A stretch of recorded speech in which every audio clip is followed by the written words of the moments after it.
Buenas noches a todos, un placer estar aquí con ustedes, tener esta oportunidad de compartir el mismo espacio por primera vez con muchos de ustedes. Entiendo que, bueno, y primero que nada, mi nombre es Raymond Laureano y he estado colaborando con el Centro de Estudios Avanzados desde el pasado mes de agosto como decano asociado de Asuntos Académicos.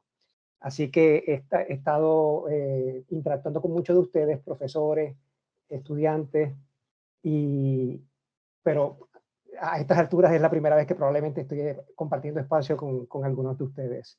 Así que ojalá pronto también se dé la oportunidad de compartir en un espacio físico.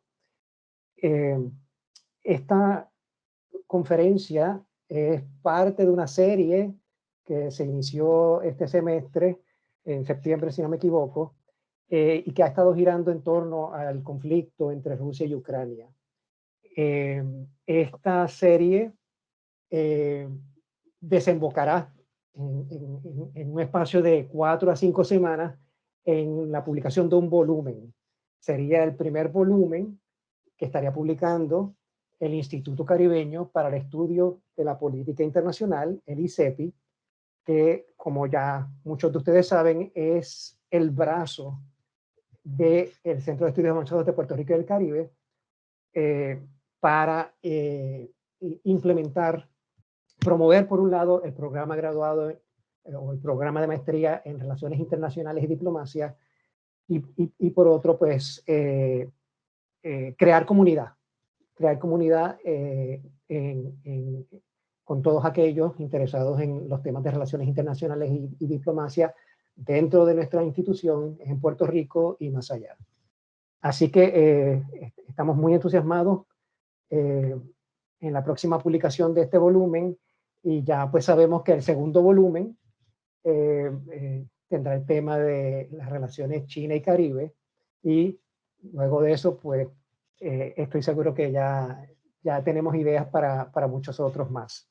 Nuevamente es una manera de concretar, darle forma a este interés que ha tenido el centro y este grupo de profesores en crear comunidad y proyectar el trabajo que se está haciendo en Puerto Rico o desde Puerto Rico hacia el exterior.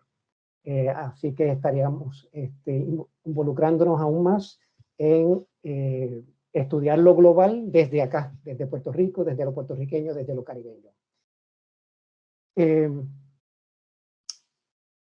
Y nada, vamos entonces a abrir camino para el profesor Ogel Rodríguez Burgos, que estará con nosotros hoy para el tema de esta última conferencia, por lo pronto la última. El tema es la amistad sino-rusa, una evaluación. El profesor Rodríguez es miembro de la facultad de nuestro centro. Desde febrero, si no me equivoco, ha estado colaborando con nosotros. Estamos muy honrados por ello. Él es también profesor de Relaciones Internacionales en la Escuela de Comunicación Ferrer Rangel en la Universidad del Sagrado Corazón, y está cursando, está en medio de su investigación doctoral en la Escuela de Relaciones Internacionales de la Universidad de St. Andrews en Escocia. Sus áreas de interés se centran en la historia del pensamiento político, la historia intelectual, la teoría política y las relaciones internacionales en general. Ogel obtuvo su bachillerato en la Universidad de Puerto Rico en Río Piedra, en el área de Ciencias Políticas y Gobierno, y también tiene maestrías del King's College en Londres, una maestría específicamente en Relaciones Internacionales y Guerra Contemporánea. Me corrige, Ogel, si traduje bien. Y otra maestría del University College Londres también, en Teoría Legal y Política. Reaccionando a la ponencia del profesor Rodríguez, también tendremos al profesor Luis Rodríguez y a nuestro profesor José Gabriel Martínez.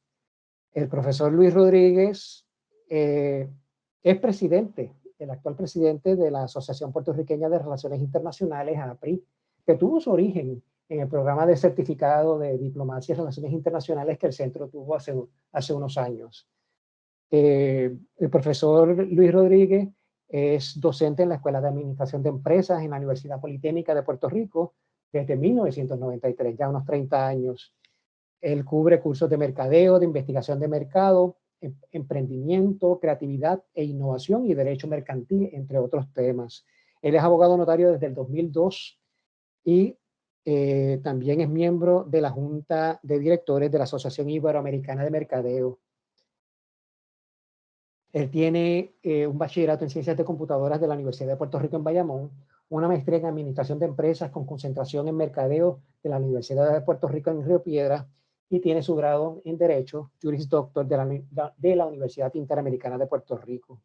Y también es egresado del programa de certificado en Diplomacia y Relaciones Internacionales del Centro de Estudios Avanzados. Por otra parte, el doctor José Gabriel Martínez es el coordinador y miembro de la facultad del programa de maestría de Relaciones Internacionales y Diplomacia en el Centro de Estudios Avanzados, y fundador, miembro fundador, pero ha sido el motor de la fundación del ICEPI, del Instituto Caribeño para el Estudio de la Política Internacional. Él cursó su bachillerato en la Universidad del Sagrado Corazón en Historia Mundial, obtuvo su maestría en Relaciones Internacionales en el City University of New York, CUNY, y una maestría, un máster en Desarrollo y Cooperación Internacional en la Universidad del País Vasco. Completó su doctorado en Derecho en la Universidad Autónoma de Barcelona, con una especialización en Relaciones Internacionales e Integración Europea. Fungió como cooperante vasco en el Programa de las Naciones Unidas para el Desarrollo en San José, Costa Rica, y además ejerció como profesor de la Universidad de Relaciones Exteriores de la República Popular de China. Esta es la universidad oficial del Ministerio de Relaciones Exteriores de la China. Actualmente también funge como profesor en el área de Relaciones Internacionales en el Departamento de Ciencia Política de la Universidad de Puerto Rico en Río Piedras, y es un prolífico columnista del Nuevo Día sobre temas de política internacional. Él trabaja temas de investigación en economía política global y desarrollo internacional, en particular temas que tienen que ver con las asimetrías comerciales globales y el impacto del libre comercio sobre las políticas de desarrollo. Así que, regresando al profesor Ogel Rodríguez Burgos, los dejo ante ustedes para tocar el tema La amistad sino-rusa, una evaluación, que precisamente, si no me equivoco, es uno de los ensayos que va a estar siendo publicado en el volumen de ICEPI próximamente. Con ustedes, el profesor Ogel Rodríguez. Okay, muchas gracias al doctor Raymond y al profesor José Martínez Borrás, el doctor José Martínez Borrás, por la invitación. No sé si pueden ver mi diapositiva, si se pueden ver, si alguien me la puede confirmar. Sí. Muchas gracias. Pues sí, este artículo que escribí para este volumen surge en relación, ¿verdad?, a la posición de la amistad sino-rusa en el contexto de la guerra ruso-ucraniana. Y me parece que ya más de un año en que este conflicto ha empezado, ¿verdad?, es una amistad que sin duda alguna ha permitido a Rusia a poder perseguir la política exterior específica en relación, ¿verdad?, a Ucrania, y que esa política exterior envuelve la guerra y le ha permitido, ¿verdad?, en esa relación de una manera u otra poder mantener un conflicto de esta magnitud, no solamente por un año, y ya vamos pronto a 2 años, pero lo que se prevé, ¿verdad?, 2 o 3 años. Entender esta amistad sino-rusa, yo creo que lo explica bien, y si puedo citar a la Estrategia de Seguridad Nacional que produjo la Casa Blanca el año pasado, y en su página 8 especifica la importancia y la amenaza que la Federación Rusa y la República Popular China representa a los intereses nacionales de los Estados Unidos, siendo la República Popular de China vista como la potencia más peligrosa. Esta amistad sino-rusa también ha sido estipulada por ambos líderes de ambos países.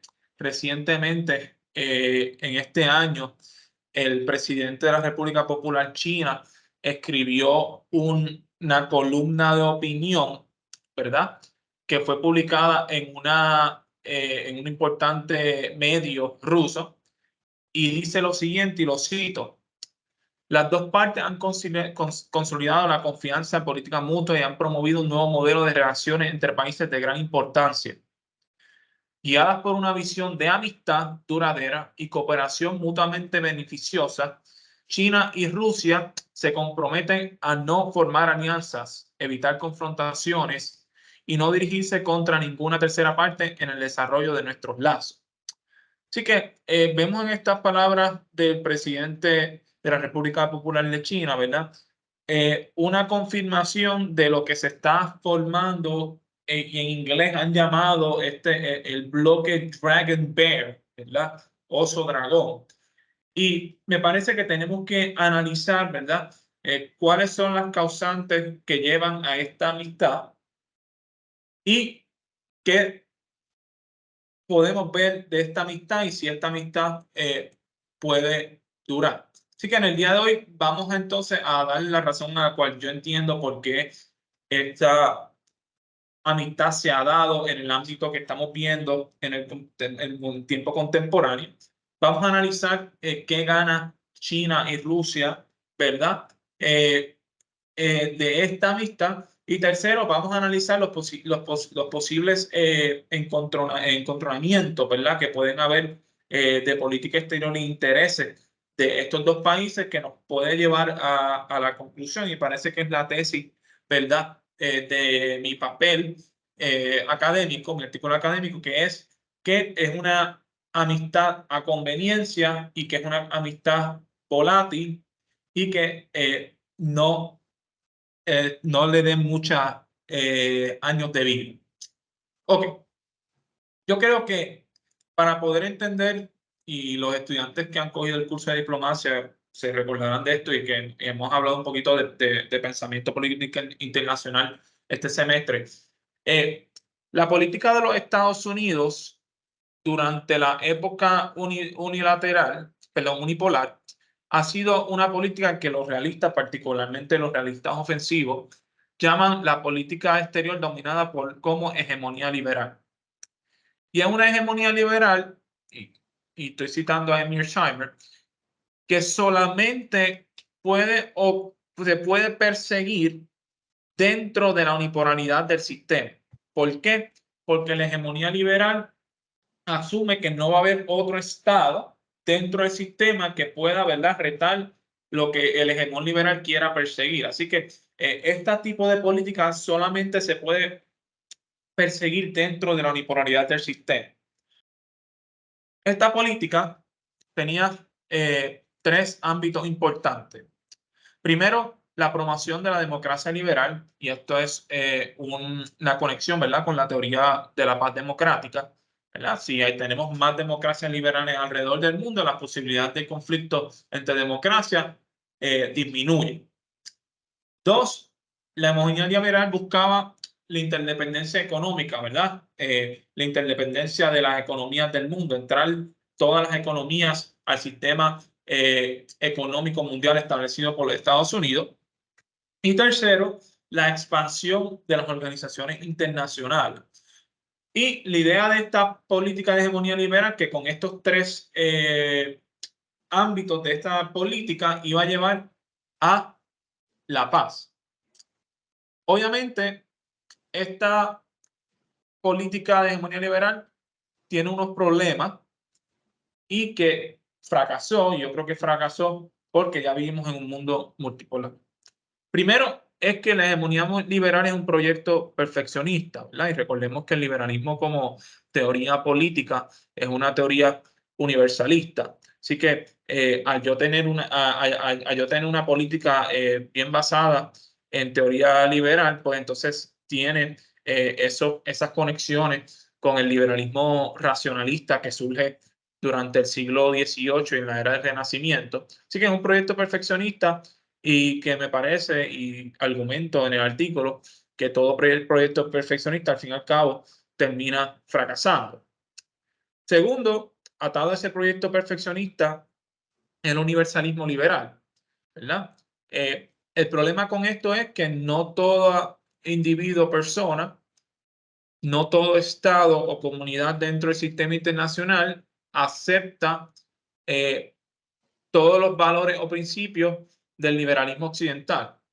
Entonces, eso en sí crea grandes problemas, ¿verdad? Entonces, yo no puedo promover la democracia liberal a un estado que no tiene la historia y la cultura para poder desarrollar un tipo de legitimidad y la obligación política basada en valores liberales. Y por eso es que hemos visto, ¿verdad?, el fracaso de la democracia liberal y el constitucionalismo en muchos de los países de Medio Oriente. Y tercero, que aunque los Estados Unidos era el hegemón unipolar dentro del sistema, los otros actores dentro del sistema actuaron como bajo la lógica realista, bajo la lógica del realismo, el realismo estructural defensivo, ¿verdad? Yo utilicé o creé alianza para poder salvaguardar mi seguridad, o el realismo estructural ofensivo, que yo busqué aumentar mi poder militar dentro de mi región para salvaguardar mi seguridad. Entonces, vamos a ver cómo esta hegemonía liberal en acción lleva, me parece, a los niveles de amistad que vemos entre la Federación Rusa y la República Popular de China. Primero, el primer problema con esto es que los Estados Unidos abandonó la política de equilibrio de poder, ¿verdad? Hacer un estado unipolar que no tenía que preocuparse por otro estado, no tenía necesidad de ser prudente y moderado en las acciones que tomaba. Y por eso vemos la intervención en Irán, vemos la intervención en Libia, que han sido, en términos de la perspectiva de Estados Unidos, intervenciones desastrosas. Así que los Estados Unidos no consideró, ¿verdad?, que otros actores estaban actuando bajo la lógica realista, y por eso abandonó la política de equilibrio de poder. Segundo, y esto más atado a la Federación Rusa, la hegemonía liberal llevó a la expansión de la Organización del Tratado Atlántico del Norte, mejor conocida OTAN, o en inglés NATO, que fueron dos expansiones en 1997, en el 2004, y la más reciente con Suecia, perdón, con Finlandia, que entró, falta Suecia en entrar. Y esto, ¿verdad?, creó un tipo de ansiedad para la Federación Rusa, que ven lo que fue durante la Guerra Fría la alianza militar, que era un mortal enemigo de la Unión Soviética, moviéndose a su área de influencia, acercándose a su frontera. Y tomemos en cuenta que durante los años 90 la Federación Rusa era un estado disfuncional, un estado donde había problemas grandes económicos. Así que la Federación Rusa no estaba en posición, ¿verdad?, dentro del sistema para poder prevenir esto. Y tercero, la hegemonía de liberación llevó a China a la integración de China al sistema internacional.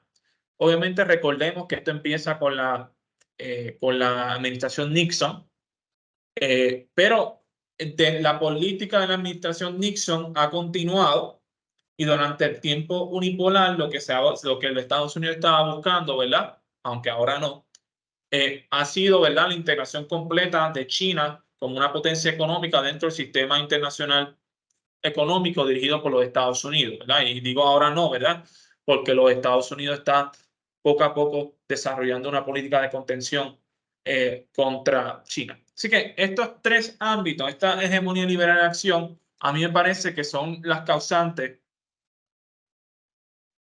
que llevan a que veamos estos niveles de amistad entre la Federación Rusa y la República Popular de China. ¿Cuál es el resultado de esta hegemonía liberal? Primero, el retorno a la multipolaridad, y recordarán los compañeros y compañeras que yo hablé el año pasado, ¿verdad? De cómo hemos retornado a la multipolaridad dentro del sistema y todo lo que puede pasar, ¿verdad? Dos, yo creo que el resultado de la hegemonía liberal y en un sentido acepto el 80% de la tesis de John Mearsheimer, que la hegemonía liberal es una de las principales causantes del conflicto ruso-ucraniano. Y tercero, que la amistad sino-rusa está basada, ¿verdad?, en las acciones de los Estados Unidos que ha llevado a la Federación Rusa y la República Popular de China a formar un tipo de amistad que contrarreste, ¿verdad?, el poderío de los Estados Unidos en su región y dentro del sistema. Ok. ¿Cómo podemos analizar esta amistad? La vamos a analizar entonces de la perspectiva de China y luego la perspectiva de Rusia. Primero, desde la perspectiva de China, podemos hablar de la globalización de bloques, que es un término que muchos de mis estudiantes han escuchado en el pasado, ¿verdad? Donde estamos viendo la finalización de la globalización unipolar y estamos viendo una integración y competencia de bloques que se está creando y creo que se va a crear en el futuro. Yo creo que el mejor ejemplo, yo creo que el artículo académico del doctor José Martínez Porras toca esto. Vemos este tipo de globalización de bloques en la idea del desacoplamiento de China de las estructuras y sistemas económicos occidentales. Y vemos cómo China está desarrollando sus propias organizaciones internacionales, sus propios métodos de pago, sus propios sistemas. Y esto lo que refleja es, y yo creo que a raíz de las sanciones que han sido impuestas a la Federación Rusa, China entiende, ¿verdad?, que tiene que desarrollar sus propios sistemas y no puede depender de los sistemas de Occidente para poder ser partícipe de la economía mundial. Y dos, nuevos bloques de poder liderados por China. Y yo creo que eso es lo que vamos a estar viendo poco a poco en el futuro. Dos, China se ha beneficiado del conflicto ruso-ucraniano y me parece de tres maneras. Primero, Estados Unidos, que es el competidor más importante que enfrenta China dentro del sistema, está en una competencia de seguridad en dos frentes. Está en una competencia de seguridad en contra de la Federación Rusa en Europa Oriental, pero también lo está con China en la región Indo-Pacífica. Así que tenemos que su mayor competidor, que los Estados Unidos, está dividido en términos de su enfoque. Así que no puede concentrar todo su poderío estratégico en una región, que eso fue lo que perseguía, ¿verdad?, la administración Obama con su famoso Pivot to Asia. Y yo creo que ahora, dentro del contexto del conflicto ruso-ucraniano, a menos que Europa tomen más en serio su seguridad, los Estados Unidos políticamente y estratégicamente no podrán mover tantos activos convencionales militares de Europa a enfocarse en Asia. Dos, el conflicto mantiene a Rusia como un aliado en común en contra de los Estados Unidos. Y en ese sentido, las acciones de los Estados Unidos, yo creo que en ese sentido ha empujado a Rusia de la posibilidad de mejorar sus relaciones con Estados Unidos y empujar a Rusia a los brazos de China. Y tercero, podremos hablar de una Rusia debilitada y dependiente a China. Y en ese sentido, si los rusos en un futuro quieren contrarrestar la posible hegemonía de China en el Indo-Pacífico, si Rusia sale debilitada de este conflicto, no estará en la posición, ¿verdad?, para retar esa hegemonía que quiere buscar China en la región Indo-Pacífica. Tres, y este es algo muy interesante y algo que no se ha hablado mucho, es que yo creo que Xi Jinping tiene una rusofilia. Tenemos que dar en cuenta que Xi Jinping ha sido educado e influenciado mucho por la cultura rusa. Y segundo, él admira mucho a Vladimir Putin como líder, porque en un sentido, Xi Jinping no es el tipo, no tiene el mismo autoritarismo que tiene Putin, el mismo tipo de control que tiene Putin sobre el gobierno, y no tiene la misma postura y no tiene la misma percepción de líder como tiene Vladimir Putin, ¿verdad? Porque Vladimir Putin se presenta como un líder fuerte, un líder que desde que empezó va a utilizar la fuerza militar para conseguir lo que busca, lo que él entiende son los mejores intereses de la Federación Rusa. Lo hemos visto, ¿verdad?, en el conflicto en Chechenia, que él lo terminó bajo su presidencia. Lo vimos en la intervención en Siria, que eso fue lo que salvaguardó el gobierno de Bashar al-Assad, y lo hemos visto en tomar Crimea en el 2014 y en todas las acciones que ha tomado durante el conflicto ruso-ucraniano. Y por último, yo creo que para China esta amistad representa un tipo de balance estratégico. Primero, pone un reto a la política de contención que los Estados Unidos han tratado de implementar en contra de la República Popular de China, porque en ese sentido, y no olvidemos, y esto se olvida mucho, Rusia es un poder pacífico. Y en los últimos artículos de defensa, una de las principales expansiones navales que está haciendo Rusia es su flota del Pacífico. Así que ya Rusia está entendiendo que es el Pacífico que va a ser el centro, ¿verdad?, geopolítico del mundo pronto. Así que no se olviden de eso, el apoyo de Rusia para la República Popular de China en esta región es importante. Segundo, dificulta cualquier política de equilibrio en la región de Indo-Pacífico, y recordamos que muchos de los países en el Indo-Pacífico tienen diferentes intereses en conflicto, ¿verdad? Las diferencias entre China y la República de Vietnam, la República Popular de Vietnam, en relación al Mar Sur de China, tomando en cuenta que Vietnam tiene buenas relaciones con Rusia. Así que dificulta, ¿verdad?, que poder crear un tipo de política de equilibrio en esa región. Y tercero, y esto se ha argumentado bien recientemente, China busca garantizar el acceso a materias primas esenciales, no solamente para su crecimiento económico, sino para asegurar recursos estratégicos en la eventualidad de un conflicto con los Estados Unidos. Entonces, China no tiene tantos recursos de materia prima como lo tiene Rusia. Y recordemos que Rusia es una superpotencia de materia prima y que durante el tiempo de la guerra ruso-ucraniana, Rusia ha estado vendiendo materia prima con descuento a China. Así que China garantiza ese acceso a materia prima que necesita para mantener ese crecimiento económico, pero más importante, en un posible conflicto de los Estados Unidos, China va a tener acceso a la materia prima que pueda sostener, ¿verdad?, su milicia y su economía en un posible conflicto hipotético, ¿verdad?, con los Estados Unidos. Ok. Rusia.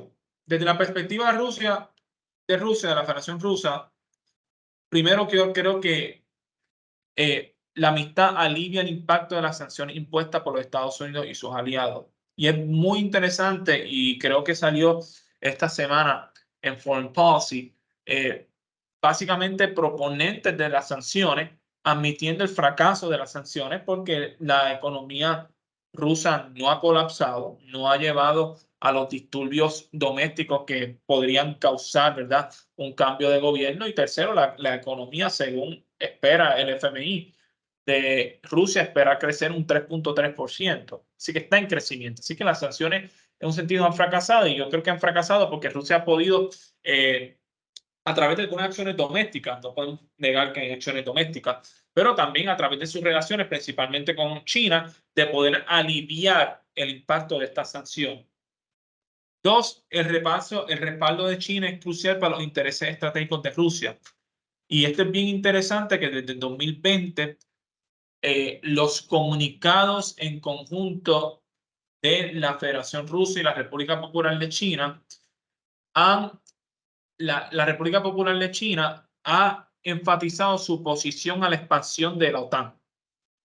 Esto es bien importante, ¿verdad? Así que en ese sentido, no solamente esa oposición a la expansión de la OTAN a China le beneficia, porque China está viendo la posibilidad de la expansión de la OTAN o la creación de un tipo de OTAN en el Indo-Pacífico que quiere prevenir. Y segundo, el balanceo contra los Estados Unidos. Así que al tener el respaldo de China,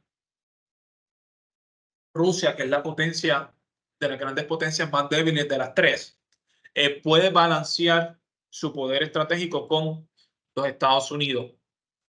3, el desarrollo de la economía rusa, primero a través de la expansión de las exportaciones hacia China, que durante estos pasados 2 años ha aumentado considerablemente. Y 2, la necesidad clara que tiene la economía rusa de grandes cantidades de inversión de capital chino en su economía. Y 4, a través de esta amistad, Vladimir Putin, yo creo que ve la restauración del poder nacional ruso. Y a través de esta amistad, él entiende que puede llegar a esa restauración de ese poder nacional ruso, a esos tiempos de, ¿verdad? Tiempos de gloria que ellos consideran, ¿verdad? Los tiempos del Imperio Ruso y la Unión Soviética. Obviamente, no es todo color de rosa, porque esta es una amistad y muy interesante que no he dicho relación y tampoco he dicho la palabra alianza, porque no es ambas, porque esta es una amistad a conveniencia. Así que tenemos que tomar en cuenta que es una amistad a conveniencia en respuesta a los Estados Unidos, pero es una amistad bien volátil. Y vamos a ver dónde vemos esa volatilidad. Primero, en los choques de intereses. Uno, la visión del sistema internacional. China tiene una visión de crear un sistema o reemplazar a los Estados Unidos como el líder del sistema internacional. ¿Por qué? Eso le beneficia a sus intereses tanto domésticos como internacionales. En el caso de Rusia, Rusia no tiene el poderío para dirigir el sistema internacional, pero es un actor hostil y desestabilizador dentro del sistema porque ve el sistema internacional y podría haber un sistema dirigido por China como un sistema que lo considera hostil a sus intereses. Así que la visión del sistema internacional de Rusia es bien diferente de China porque lo que ve Rusia es promover la inestabilidad dentro del sistema. 2, los divergentes intereses geopolíticos. 1, estamos viendo la pérdida de la influencia rusa en Euroasia. Y yo creo que la pérdida de esa influencia va a ser ocupada por China. Y podemos ver cómo las grandes inversiones que está haciendo China en Kazajstán, o podemos ver la inhabilidad de Moscú de parar al gobierno de Bakú de básicamente no hacer un tipo de genocidio, pero de exiliar más de 100.000 armenios que vivían en esa región, allí en los Cáucasos. Así que estamos viendo una pérdida de influencia de Rusia en Euroasia y yo creo que esto va a ser ocupada por China y esto va a llevar a choque de intereses porque por particularmente los Cáucasos y Asia Central ha sido una área de influencia rusa desde muchos años. 2, la hegemonía china en la región Indo-Pacífica. Recordemos que China busca hegemonía de esta región. Aunque Rusia sea amigo de la Federación Rusa, Rusia tampoco quiere una hegemonía china en la región Indo-Pacífica. Así que esto puede ser un choque de interés. 3, la desconfianza de China hacia Rusia. ¿Cuál será la posición de Moscú si China se enfrenta militarmente a los Estados Unidos? ¿Qué va a hacer Moscú? ¿Los va a abandonar? ¿Va a asumir neutralidad? Entonces, hay una desconfianza en la clase política china, ¿verdad? En un posible conflicto sino-estadounidense. ¿Qué va a hacer Rusia? ¿Cuál va a ser la posición de Moscú sobre todo esto? Otro punto es los agravios históricos.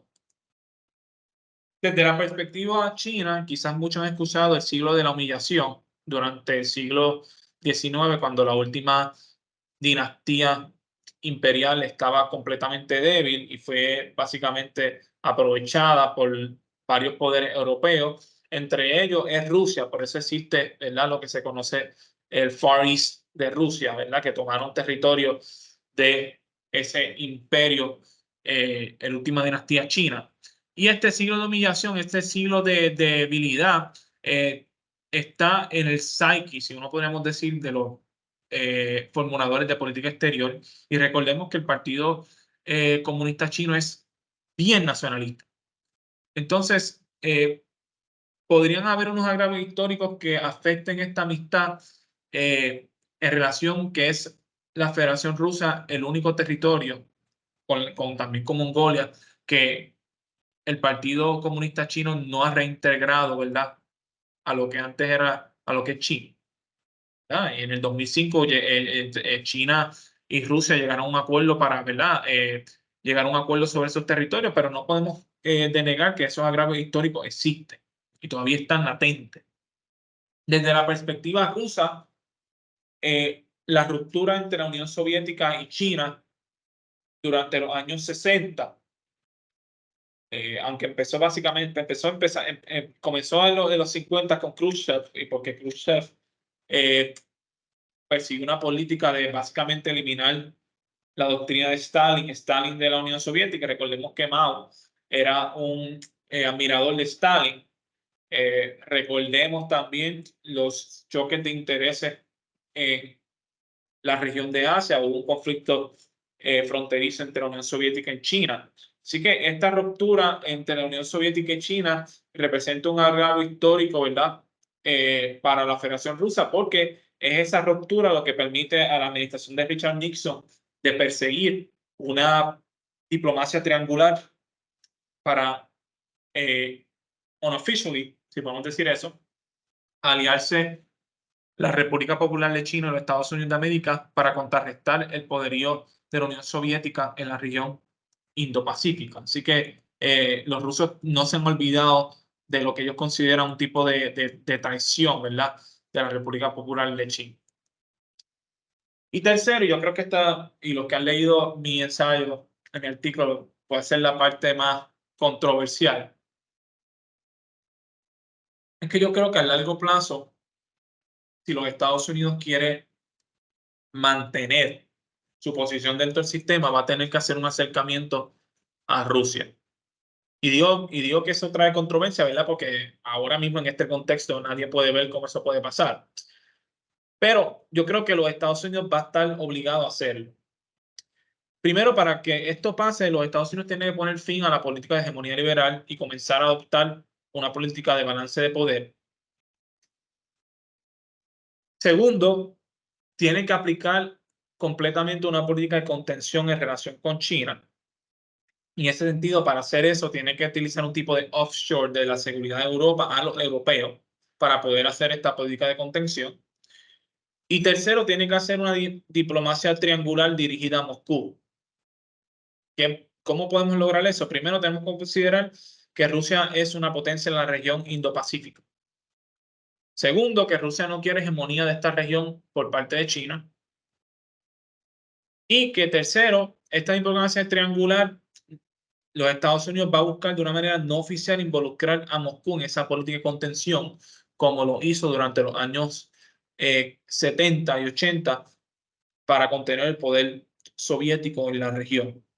Ahora, ¿cómo se puede lograr esto en este corto plazo, verdad? A corto plazo no lo vemos porque, y lo he argumentado en mis clases y en las participaciones que he tenido públicas, que ahora mismo no hay ningún acuerdo que se pueda lograr entre Ucrania y Rusia y Occidente en este contexto. Pero a largo plazo, los Estados Unidos, si quiere mantener su posición dentro del sistema, va a tratar de perseguir una política como la persiguió Nixon en los años 70 para tratar de mejorar las relaciones entre Rusia y los Estados Unidos y tratar de romper, ¿verdad?, estos Dragon Bear, este oso dragón, este bloque que está retando el poderío de los Estados Unidos dentro del sistema. Obviamente, si a usted no le gusta el poderío de Estados Unidos, pues no preferiría el acercamiento ruso-estadounidense dentro del sistema. Para terminar, lo quiero dejar con estas 4 conclusiones, que es lo que mi artículo académico presenta. Primero, que los Estados Unidos son principalmente responsables para la amistad sino-rusa en nuestro tiempo contemporáneo. Eso no quiere decir que no hayan características personales como económicas que nutran esta amistad, pero yo creo que la Federación Rusa y la República Popular de China están actuando como realistas y están fomentando esta amistad como un tipo de balanceo estratégico para enfrentar a los Estados Unidos. Tercero, aunque esta es una amistad que está basada en el enfrentamiento de los Estados Unidos, es una amistad intrínsecamente inestable debido a los tres argumentos que yo he presentado. Así que es una amistad que no podemos verla, que vamos a ver el exceso dragón por mucho tiempo. Yo creo que es una amistad que está eventualmente a colapsarse. Y cuarto y último, que si los Estados Unidos quiere preservar su posición dentro del sistema, le convendría mejor mejorar su relación con la Federación Rusa. Hubieron oportunidades durante los años 2000 para hacerlo. Por ejemplo, no apoyar la expansión de la OTAN cuando los rusos le dijeron que era cruzando una línea roja en el 2008. En el 2014, cuando explotó, ¿verdad? La guerra civil, la guerra en Ucrania, los Estados Unidos, en vez de double down, debió aguantar.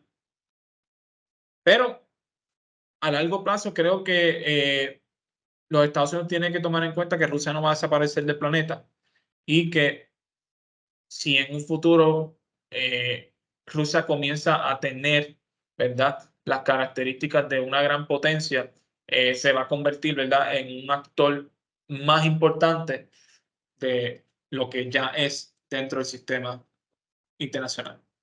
Muchas gracias.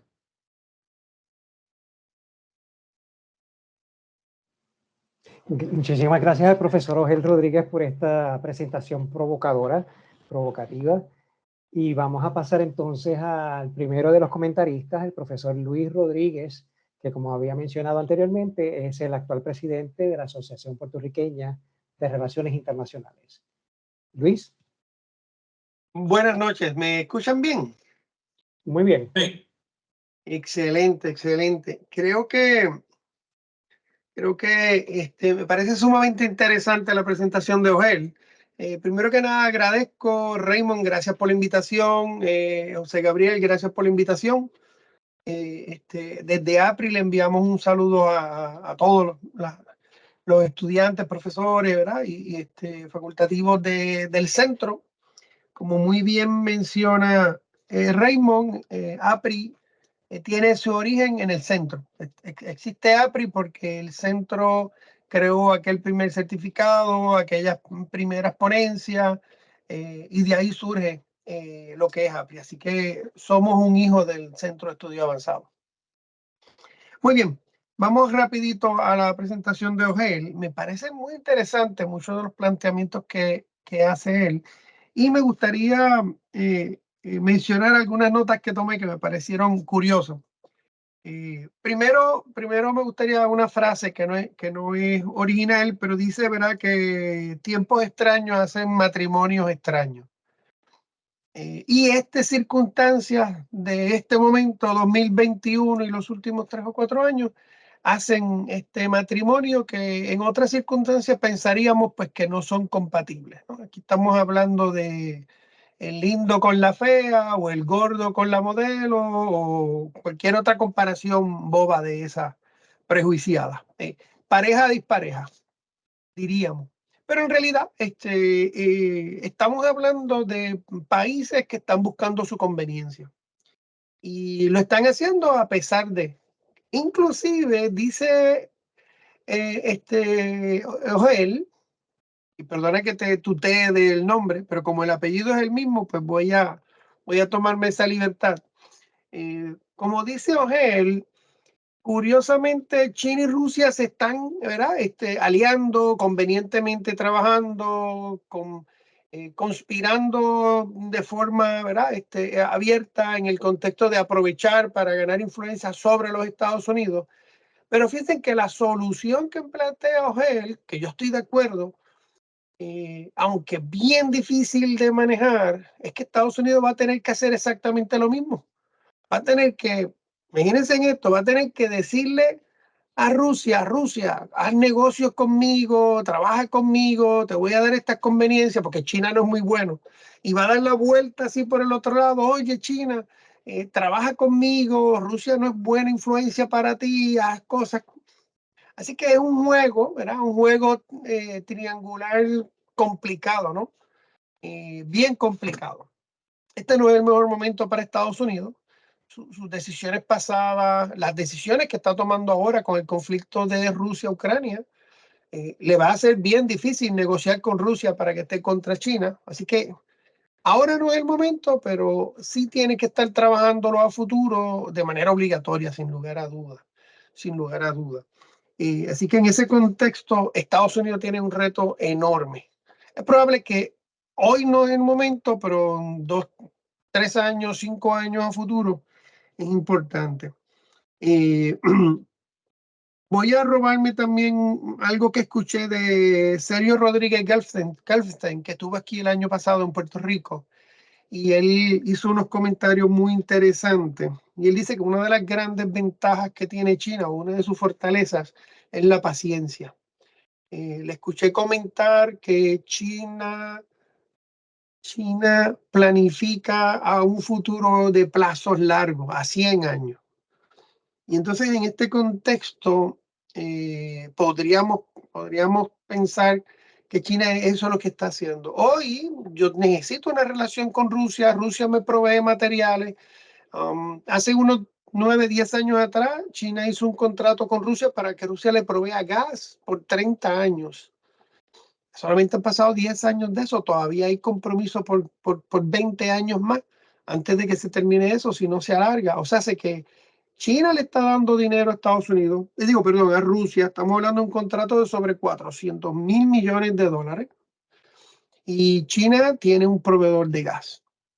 Y lo tiene ahí cerca, ¿no? Por el contexto de la frontera. Así que en ese sentido, China dice, ahí yo tengo una conveniencia. Manejo mi juego geopolítico en la zona Pacífico-India y también, ¿verdad? Obtengo materia prima, obtengo mano de obra, obtengo recursos bajos para seguir desarrollándome. Y China lo puede estar trabajando con paciencia en este plan de largo plazo. Yo creo que eso es una desventaja de un sistema como el de Estados Unidos en este momento, porque Estados Unidos, su dinámica de cómo está conformada su estructura gubernamental, proyectos de 4 años, cambios de gobierno y quizás una extensión de proyectos de 8 años cuando un gobierno repite, pero 8 años después viene el próximo y ¿verdad? Los planes cambian. Justo lo acabamos de ver, el periodo de Obama, acercamiento al Pacífico, acercamientos con China, llega el periodo de Trump dice, no, el Pacífico no me interesa, vamos a trabajar esta otra cosa más interna, y ese vaivén, pues no le ha traído debilidades a Estados Unidos. Y pues China lo ve un poquito más a largo plazo, un crecimiento más lento, pero crecimiento. Así que yo creo que ahí, creo que China es el que va a llevar la ventaja en el mediano plazo. No sé a largo plazo, en el corto plazo la cosa puede estar un poco más inestable, pero lo veremos por ahí. Pienso y concuerdo con Ogel cuando él habla de esta amistad de conveniencia. En realidad aquí no hay nadie de amigos o enemigos. Somos amigos cuando nos conviene y somos enemigos cuando nos enojamos o que no nos conviene. Así que los países se relacionan en función de conveniencia. Punto. Me pareció bien interesante, ¿verdad? Esta cosa de la hegemonía liberal, quizás hace 30, 40 años, un poquito más, en esta batalla de la Guerra Fría bastante clara sobre el comunismo contra el capitalismo. Pero ahora que los países medianos han tenido buenos desarrollos, ya esa influencia no está. Ya, miren lo que está pasando ahora en Sudamérica.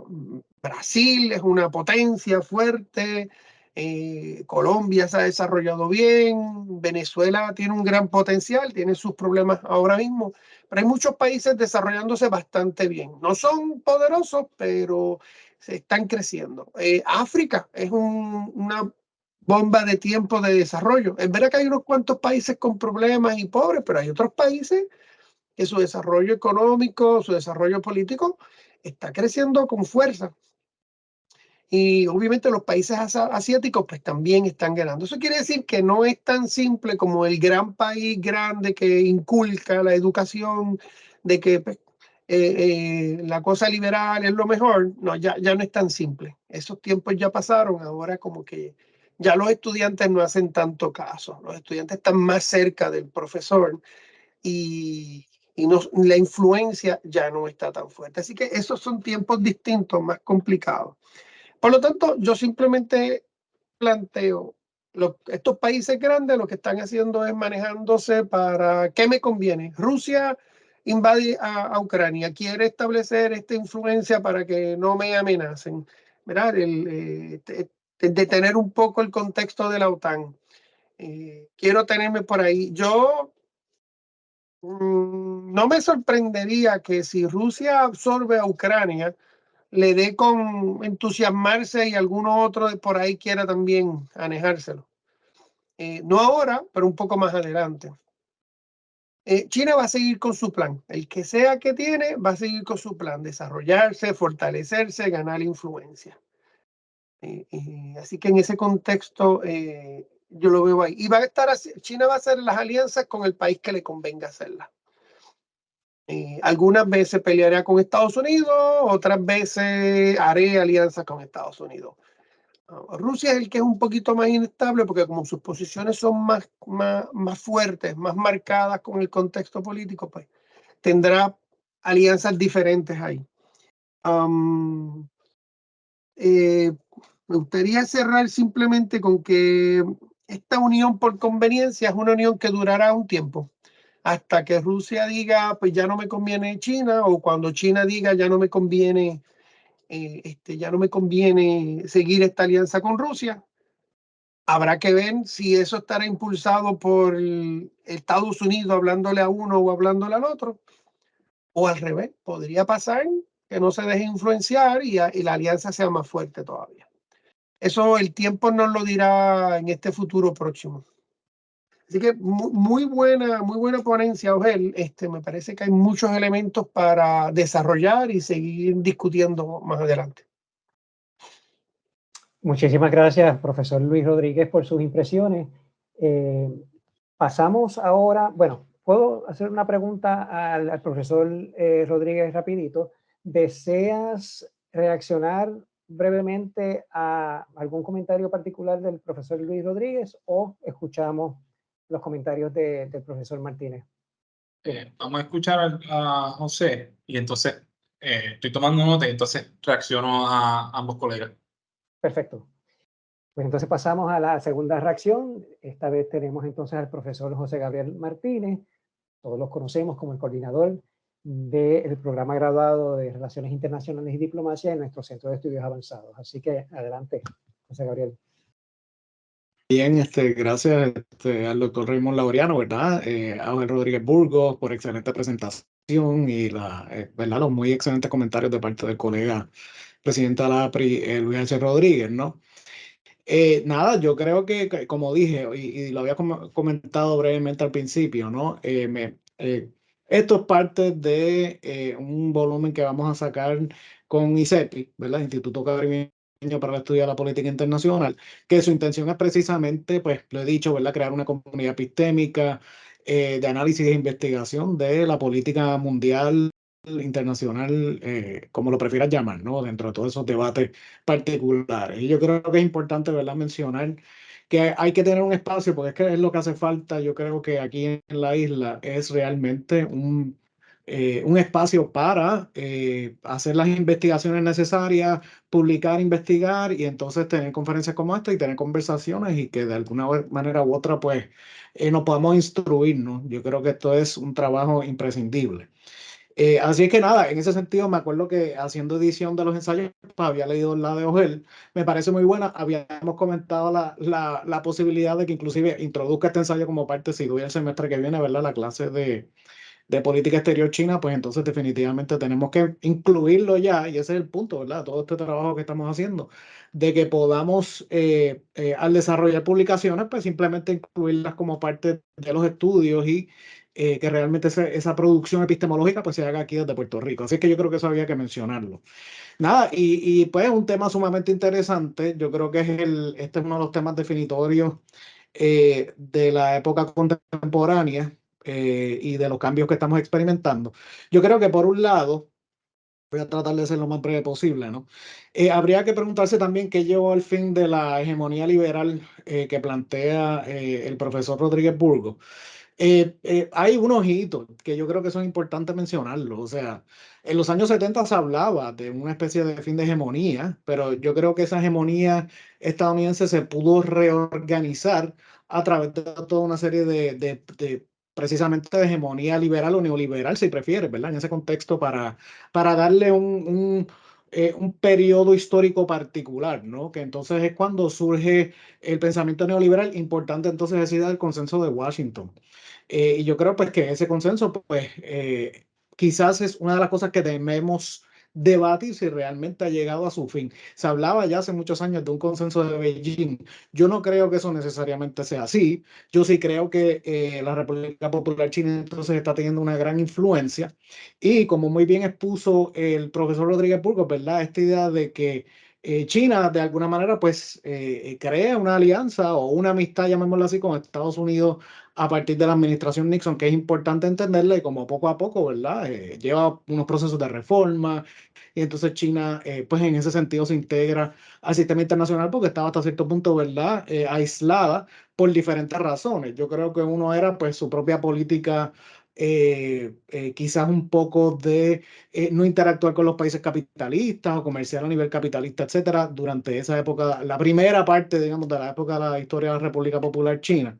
Y entonces después posterior, y ahí entonces interesante mencionar, ¿verdad? Ahora que murió Henry Kissinger, que para todos los efectos, yo no soy el más fanático de Kissinger, ¿verdad? Porque me parece que hay toda una historia detrás de las políticas de Kissinger. Pero si queremos aislar a Kissinger como un personaje importante en la historia de la creación de políticas exteriores, de las relaciones internacionales y de una visión particular, bueno, pues quizás realista clásico puede ser una descripción. Y en ese sentido, pues Kissinger eh, trató de alguna manera de quizás criticar la política de contención que había sido elaborada con anterioridad en los Estados Unidos, que era simplemente ver al comunismo como un bloque particular y realmente verlo más como un balance de equilibrio de poder. En ese contexto, pues, con la administración Nixon, pues impulsar, ¿verdad? Pues un rapprochement con China y un détente con la Unión Soviética. Y entonces, en ese sentido, pues, se aprovecha de esa digamos, ¿cómo es que se le llama? La ruptura sino-soviética, que es como se le llama en los años 60, 70, ¿no? Yo creo que hasta cierto punto, ¿verdad? Los chinos y los rusos aprendieron mucho de esa experiencia y entonces en ese contexto, pues la situación geopolítica pues ha hecho que hayan creado una amistad particular, llamémosla así, porque no quieren utilizar la palabra hegemonía, o perdón, alianza, que es la palabra que aquí no se está utilizando específicamente porque no quiere parecer que es se está haciendo una alianza en contra de, no, sino que realmente pues están compartiendo unos intereses comunes particulares. Así que yo creo que es importante también entender cómo vamos entonces quizás de esa hegemonía estadounidense, cómo Estados Unidos pudo preservar la hegemonía estadounidense, pero quizás también cuestionarnos qué es lo que lleva al fin de esa hegemonía liberal o neoliberal, como prefieras llamarla. Un dato que es bien interesante hoy en día es la contraposición, ¿verdad? Como vemos como China tenía una ventaja importante cuando se comienza una especie de inserción al sistema internacional y con eso me refiero también a la economía global y el papel que ha jugado y entonces como eso pues a raíz de unas políticas particulares pues le ha permitido un nivel de desarrollo y modernización. Eso se abre muchísimos debates a lo que implica inclusive a los límites del modelo chino, ¿verdad? Porque tiene unos límites importantes. Pero yo creo que hay que mencionarlo si lo pones en contraposición un poco también a la situación de Estados Unidos, ¿no? Estados Unidos, por poner el ejemplo de Estados Unidos, pues por la importancia de su hegemonía neoliberal, yo creo que si tú comparas, por ejemplo, la base industrial hoy en día China ya tiene una base industrial más grande que Estados Unidos y Europa combinado, ¿no? Y eso es bien interesante en el contexto de que evidentemente, pues mientras en China se ha construido hasta cierto punto en los Estados Unidos, pues las mismas políticas neoliberales han hecho, ¿verdad?, darle más poder al capital financiero y por ende, ¿verdad?, muchos trabajos entonces pues se iban a China, no solamente a China, pero la producción industrial de cierta manera pues se convirtió en el famoso offshore, ¿no? Y por ende, yo creo que eso ha tenido unas repercusiones particulares en el sistema económico internacional, en la rivalidad geopolítica en la medida entonces que yo creo que ha habido unas crisis particulares, como por ejemplo, yo creo que fue un hito importante fue la crisis de las bienes raíces y financieras estadounidenses del 2007-2008, donde ahí se tira una raya y yo creo que en muchos lugares empezaron a cuestionar un poco, ¿verdad? Ya la política neoliberal per se, el consenso de Washington per se. Sé que no es casualidad de ahí en adelante, entonces también vemos 2007-2008 es que pasa entonces la famosa reunión de la OTAN, donde dicen que van a integrar Ucrania, la administración Bush, donde entonces ya Rusia dice, ¿cómo es? Esto es una línea roja, niet means niet, ¿verdad? El famoso artículo de William Burns, que ahora es, en aquel momento creo que era embajador de Estados Unidos a Rusia y ahora es dirigente de la CIA, ¿no? Y entonces, a la misma vez que están pasando esas cosas, pues estamos viendo un gran cambio en China. En ese momento yo estaba viviendo en China, me acuerdo que fueron las Olimpiadas. Y independientemente, nosotros sabemos que los juegos deportivos también juegan un papel importante en tener por lo menos un simbolismo. Y me acuerdo que esas Olimpiadas del 2008 en Beijing, pues yo creo que simbolizaban un poco como que estamos aquí, ¿no? Yo creo que en ese sentido China en el siglo XXI y el debate sobre si efectivamente el Asia-Pacífico y era el siglo de China, etcétera, ¿no? Esos debates que se han dado en ese contexto. Así que yo, después de eso, llega Xi Jinping al poder y evidentemente pues aquí hay una reevaluación también de lo que había sido el modelo hasta ese momento, que cambia en gran medida o comienza por un proceso de transición, ¿no? Porque por un lado China se mantiene como el país de mayor exportaciones del mundo, pero a la misma vez tuvo que hacer una reevaluación de poder tratar de llevar a cabo un proceso de crecimiento económico interno también importante. O sea que ya no podía depender exclusivamente de exportaciones, sino que tenía que subir la calidad de vida y el nivel de valor de productivo dentro de China. Y entonces eso no comenzó en ese momento, era un plan que ya existía con anterioridad, pero se empieza definitivamente a ver eso como parte de un proceso importante en los cambios internos en China, que lleva a esta gran transformación del país y eso jala, o mucha gente alega que eso también ayuda a salir de la crisis del 2007-2008, que se reflejó en una recesión global en ese momento, ¿verdad? 2009 y 2010, y hasta cierto punto se considera que ese gasto interior en China pues lleva entonces y jala, digamos entonces a muchos países en vías de desarrollo, el subglobal, como lo prefieras llamar, entonces de alguna manera a seguir mirando hacia China en ese contexto. Así que estoy poniendo todo esto en contexto un poco también, quizás para ver otra perspectiva, en el sentido de que vamos entendiendo también cómo va de alguna manera cambiando la visión y la orientación de los países para ver ya no solamente a Estados Unidos como la economía principal, sino que empiezan a haber otras alternativas, ¿no? Y esas alternativas, aunque todavía estaban en un nivel limitado, han pues continuado fortaleciéndose y de alguna u otra manera eh, presentando, ¿verdad? Por ejemplo, ¿no? Todo el fomento de los BRICS, que empieza también en esa época, de hecho empieza posterior a esa crisis. Y yo creo que al principio, aunque BRICS era esencialmente un foro multilateral de discusión amistosa, la misma realidad geopolítica y económica internacional pues le ha llevado entonces a fortalecerse de una manera que hoy día lo estamos viendo pues presentando unas alternativas a entonces al consenso de Washington. Yo creo que ahora sí podemos hablar quizás de un consenso BRICS, no sé si esa es mejor palabra inclusive que el de Beijing, aunque podemos cuestionar, ¿verdad?, hasta qué punto BRICS va a tener va realmente a creer esa posibilidad de hacer una alternativa, o si hasta cierto punto BRICS representa no necesariamente una mirada antiestadounidense, pero sí decir, mira, si Estados Unidos pretende, ¿verdad?, con Europa, que hasta cierto punto habría que cuestionarnos dónde queda la autonomía, ¿verdad?, de Europa en relación a todo esto. Si miramos hace unos años, uno podía decir que Europa estaba perfectamente complementada con los hidrocarburos baratos de Rusia y que esa ventaja era casi como una ventaja comparativa que le convenía a Europa continuar un proceso de alianza y de integración económica con Rusia en ese contexto. Así que yo creo que eso es algo que también quizás podemos discutir un poquito más y tratar de entenderlo, porque la autonomía estratégica de Europa definitivamente se ha coartado a raíz entonces de la guerra ruso-ucraniana, ¿no? Y entonces a raíz de eso pues vemos quizás un cuestionamiento del consenso de Washington entonces a mirar lo que pudiésemos decir, pues mira, bloques. Realmente se están estableciendo unos bloques aquí que van a ser quizás similar a algo como fue la Guerra Fría. Estamos viendo quizás otro tipo de organización multipolar. Alguna gente habla de una especie de tripolarismo. Yo creo que, o sea, sería China, Rusia y Estados Unidos. Yo creo que es importante considerar el papel que va a jugar la India también en el resto del siglo como un país de un gran peso económico importante, y también se está hablando un poco de quizás en otros países, aunque como dice Luis H. Rodríguez, la importancia de Brasil en América Latina es importante, pero hasta qué punto realmente hacia dónde se dirige América Latina en ese contexto. Ahora con los debates sobre si Argentina no se va a unir al BRICS o no, yo creo que eso va a ser un ejemplo bien interesante de ver cómo se sigue reorganizando el sistema internacional en ese contexto. Y entonces hay que poner, yo creo que todas esas cosas en perspectiva. Así que nada, esos son algunos comentarios que quería hacer. Creo que lo dejo entonces un poco abierto para el diálogo. Veo que hay algunas preguntas también ahí que han hecho los compañeros. Así que nada, sigamos la conversación. Sí, perfecto. Gracias, al profesor Martínez. Quería invitar a los presentes a que si tienen algunos comentarios o preguntas, pues en efecto lo hagan por el chat. El profesor Martínez dice que por aquí hay un par, las voy a buscar.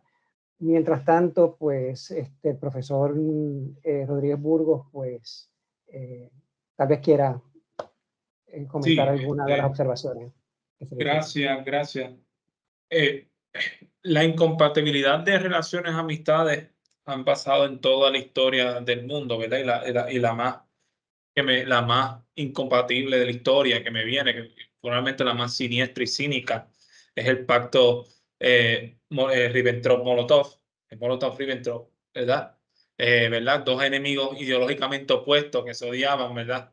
Siendo ese pacto en el 1930, a finales de los 30. Ese punto el punto que trajo el colega Luis Rodríguez me parece que fue muy importante. La desventaja de que los Estados Unidos no tiene planes a largo plazo. Y yo creo que esto en sí es un resultado de movimientos intelectuales que ocurrieron en los Estados Unidos, que en un sentido influenciaron al Partido Republicano y en un sentido llevaron a la candidatura de Barry Goldwater en 1964. ¿Por qué traigo esto? Porque ha habido, por lo menos durante 30 o 40 años, ha habido una división de política pública bien considerable en los Estados Unidos. Entonces, eso dificulta, ¿verdad?, que los Estados Unidos, teniendo, ¿verdad?, elecciones cada 2 años para el Congreso, cada 4 años presidenciales, pues que tú puedas tener a largo plazo cuando tienes dos partidos, y particularmente ahora, donde las divisiones son bien considerables sobre política pública. Aunque no habían tantas divisiones de política exterior, con algunas excepciones, ahora la más gran división de política exterior entre el Partido Republicano y el Partido Demócrata es qué hacer con Ucrania. Hay una gran sección del Partido Republicano y de los votantes republicanos que no quieren seguir apoyando a Ucrania. Ahora, en el caso de China, yo creo que los Estados Unidos van a poder lograr establecer una política a largo plazo. Y el mejor ejemplo es que Biden no quitó los aranceles que Trump puso a China. Así que yo creo que eso es un reflejo que ambos partidos creo que van a correr. Obviamente va a haber unas diferencias de niveles, ¿verdad? De cuánta presión, algunos aspectos diferentes, Pero yo creo que en el punto central, los Estados Unidos, yo creo que a largo plazo va a tener una política coherente entre ambos partidos de qué hacer con China. ¿Qué va a hacer, verdad? Eso es lo que entra en debate.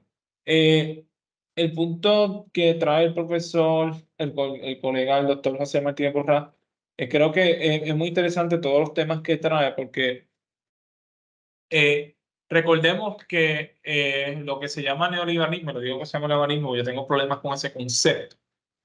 Yo creo que es problemático, pero lo que se llama neoliberalismo surge dentro de un contexto posguerra intelectual, donde vemos pensadores, puedo llamar a Hayek, es el primero que viene a la mente, pero tenemos al filósofo político Raymond Aron, que son los primeros fundadores de la Sociedad Montpellerin, que comienzan a desarrollar esa idea, y esas ideas comienzan, ¿verdad? Cuando los problemas de la economía política se reflejan en los años 70, esa es la alternativa que muchas personas votan, particularmente Occidente, y tenemos a Reagan, tenemos a Thatcher, tenemos partidos de izquierda que están siguiendo esa misma política en los 80. François Mitterrand en Francia siguió mucho esas políticas. El Partido Laborista en Nueva Zelanda participó, privatizó empresas. Entonces, vemos en términos de política pública, un tipo de consenso en el sentido de que lo que antes era la economía mixta de la posguerra no estaba funcionando y tenemos que movernos, ¿verdad?, a las grandes privatizaciones, a todos los cambios de política pública que persiguieron.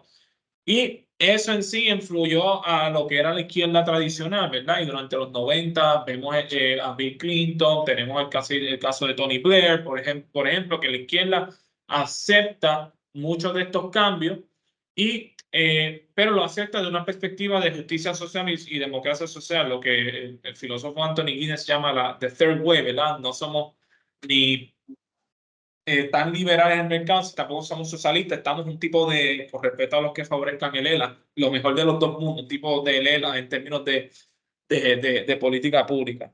Ahora, lo que es hegemonía liberal me refiero a algo de política exterior, algo que persigue un Estado. Obviamente podemos hablar de un tipo de hegemonía liberal que surge en los 70 y los 80 en términos de teoría política, en política pública, pero en términos de política exterior, lo que pudo perseguir los Estados Unidos lo pudo hacer en unipolaridad, porque en la Guerra Fría, al fin, en su centro, era una lucha ideológica, ¿verdad? Tenemos el sistema capitalista occidental, tenemos el sistema oriental dirigido por los soviéticos, del comunismo por sí. Así que cuando esa dicotomía de conflicto cae, entonces no solamente las ideas que tú mencionaste, José, de neoliberalismo se expanden a través del mundo a la política pública, pero los Estados Unidos entonces no tiene un competidor que le diga, que le ponga a pensar, espérate, si hago esto, ¿cómo va a reaccionar un Estado? Entonces, la hegemonía liberal surge dentro de esta unipolaridad que le permite a los Estados Unidos básicamente perseguir cualquier política sin considerar el balance de poder, pero definitivamente, y termino, ¿verdad?, para no coger tanto tiempo, en términos de hegemonía liberal, hablando de política exterior y política pública, yo creo que lo que tú mencionas, José, desde el 2008 lleva a un desliz, un cuestionamiento grande, ¿verdad? No solamente a términos internacionales, sino también política pública, donde tenemos la izquierda tradicional que está sucedida por una izquierda más radical y tenemos el caso de Podemos, que estos partidos de izquierda radicales, pues no estar de acuerdo con si son radicales, que surgen, pero también tenemos algo, y los estudiantes de mi curso de pensamiento político internacional hablamos la clase pasada sobre el reaccionismo y el populismo de derecha que ha surgido, que irónicamente utiliza críticas marxistas para criticar ese mismo sistema, ¿verdad? La literatura habla de los gramscianos de derecha. Entonces tenemos, ¿verdad?, también ese desliz, ese romper, ¿verdad?, de lo que antes era, ¿verdad?, lo que la democracia social y ese liberalismo y ese conservadurismo tradicional. Ahora tenemos unos movimientos intelectuales y políticos que ponen un cuestionamiento no solamente al neoliberalismo como política pública, pero todo el sistema internacional. O sea, si usted lee los críticos de esta derecha reaccionaria, es una crítica que algunas veces supera la crítica de izquierda, una crítica completa al sistema. Así que me parece que ese punto del 2008 yo creo que representa un tipo de flashpoint, si podemos decir, pero no me viene la palabra en español, de que lleva, ¿verdad?, a ese rompimiento, ¿verdad?, en esa área. Gracias, gracias, profesor Rodríguez. Quiero ir rapidito al chat. Hay un comentario de parte de Francisco Valentín. Comenta, excelente ponencia.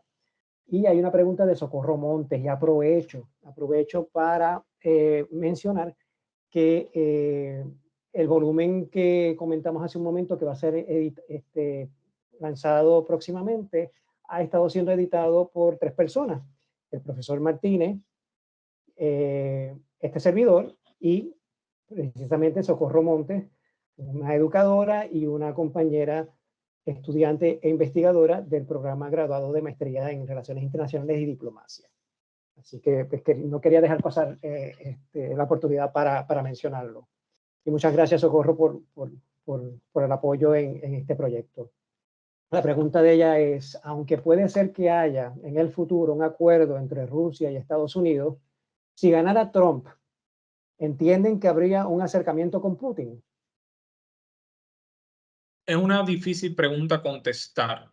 Trump favorece una política de terminar este conflicto lo más antes posible porque entiende que los intereses nacionales de Estados Unidos no se afectan si pierde Ucrania.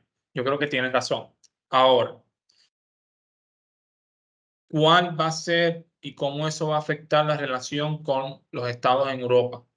¿Verdad? Los estados de Europa son los que sí tienen intereses estratégicos aquí envueltos, particularmente todos los países de Europa oriental. Yo pienso que si ganara Trump, primero se le va a hacer bien difícil tratar de terminar este conflicto porque hay muchas personas dentro de ambos partidos que están en posiciones de poder que no se lo van a permitir, que van a utilizar los poderes legislativos para prevenirle llegar a un acuerdo, aunque obviamente el Ejecutivo tiene un tipo de leeway, pero el que controla la chequera es el que importa en ese sentido. Segundo, algo muy interesante es que Trump, por alguna razón, y es porque para mí que él actuaba así con sus empleados, tiene una admiración para autoritarios. Así que no te puedo decir con certeza que admire a Putin, aunque ha dicho unos comentarios bien que indican eso, pero no me sorprendería que lo admire porque tiene una admiración para autoritarios. Lo vemos con cómo trató a Kim Jong-un, ¿verdad? Cuando hubo ese encuentro entre ambos líderes. Así que es posible, pero yo creo que las circunstancias políticas en Europa no se lo van a permitir, las circunstancias políticas en los Estados Unidos no se lo van a permitir, a menos, en el caso de Estados Unidos, que el diálogo político y el ámbito doméstico sea a ejercer tanta presión que obligue a cambiar, porque esto no es Afganistán y esto no es Irak, porque aquí no están muriendo soldados estadounidenses. Así que no hay esa presión, pero si esa presión surge, entonces Trump va a tener el leeway, no solamente para acabar el conflicto, pero poder de una manera mejorar las relaciones entre Rusia y los Estados Unidos. Que pase dudable a este corto plazo porque ahora mismo la Federación Rusa no tiene cero confianza con los Estados Unidos. Así que no se nos olvida que también está la otra persona, el otro actor envuelto. Así que no creo que pase. Si puede pasar, es como comentaron los colegas a largo plazo. Perfecto, profesor. ¿Puedo añadir algunas cositas ahí? Yo, o sea, estoy de Adelante. acuerdo con lo que dice, sí, estoy de acuerdo con lo que dice el profesor Rodríguez Burgos. Yo creo que es una pregunta difícil de responder. Yo creo que es porque yo personalmente creo que Trump es para todos los efectos como un liberal de Nueva York, y por liberal me refiero a términos de la cultura estadounidense, no esa cultura política, no necesariamente los términos teóricos oficiales. Pero bueno, un liberal de Nueva York que de alguna u otra manera pues es de republicano, pero bueno, no es lo mismo republicano de Nueva York que quizás de otros estados más conservadores, ¿no? Eso es lo que dicen en términos de política doméstica. Y nada, yo creo que es muy interesante lo que está diciendo Rodríguez Burgos, porque hay unos escenarios, unos espacios aquí que hay que cuestionar por qué están pasando ahora, ¿no? ¿Qué fue lo que pasó para que Ucrania y Rusia pues eventualmente entrasen en una guerra, llamémoslo una guerra interestatal, que evidentemente había por 8 años una guerra civil? Hay un problema porque no todo el mundo va a aceptar que es una guerra civil, sin embargo, hay intervención, siempre hubo intervención extranjera. Igual que la gente que es pro-ucraniana critica la intervención extranjera rusa, pues los rusos criticaban la inversión extranjera occidental, ¿no? En de alguna manera fomentar el conflicto.